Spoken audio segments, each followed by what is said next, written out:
বলিউড ভাইজান সালমান খান গত বছর থেকেই প্রাণনাশের হুমকি পাচ্ছেন।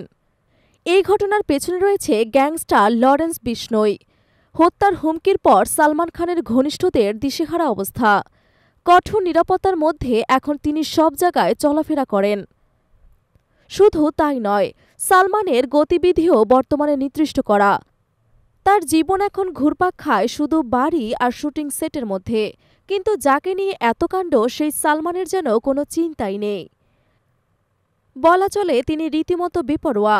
সিকান্দার সিনেমার প্রচারে এসে এই প্রথমবার খুনের হুমকি নিয়ে মুখ খুললেন ভাইজান। ঘটনাটি ১৯৯৮ সালের। সেই সময় রাজস্থানে কঙ্কানি গ্রামে হাম সাথ সাথ হে সিনেমার শুটিং করতে গিয়ে বিতর্কে জড়ান সালমান খান। ভাইজানের বিরুদ্ধে কৃষ্ণসার হরিণ হত্যার অভিযোগ তোলা হয়। ২ দশক আগের সেই ঘটনার পর থেকে বিষ্ণই গ্যাংয়ের নিশানায় সালমান খান।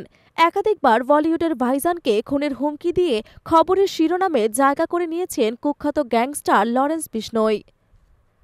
২০২৪ সাল থেকে সেই উপদ্রব আরও বেড়েছে।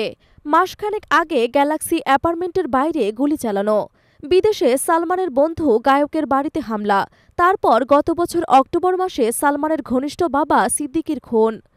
একের পর এক ঘটনা ঘটিয়ে ভাইজানকে প্রাণনাশের হুমকি দিয়েছে বিশনোই গ্যাং, যার জেরে ওয়াই+ ক্যাটাগরির পাশাপাশি সালমান খানের নিরাপত্তা বর্তমানে আরও জোরদার করা হয়েছে।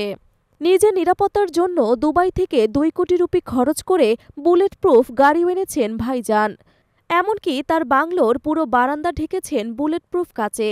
কিন্তু সারা জীবন কি এভাবে প্রাণভয় বয়ে বেড়াতে হবে তাকে? অনুরাগীদের এমন কৌতূহল মেটাতে এবার মুখ খুললেন সালমান। তিনি বলেন, ভগবান আল্লাহ সবকিছুই তার উপর রয়েছে, যতটা আয়ু লেখা আছে ততটাই।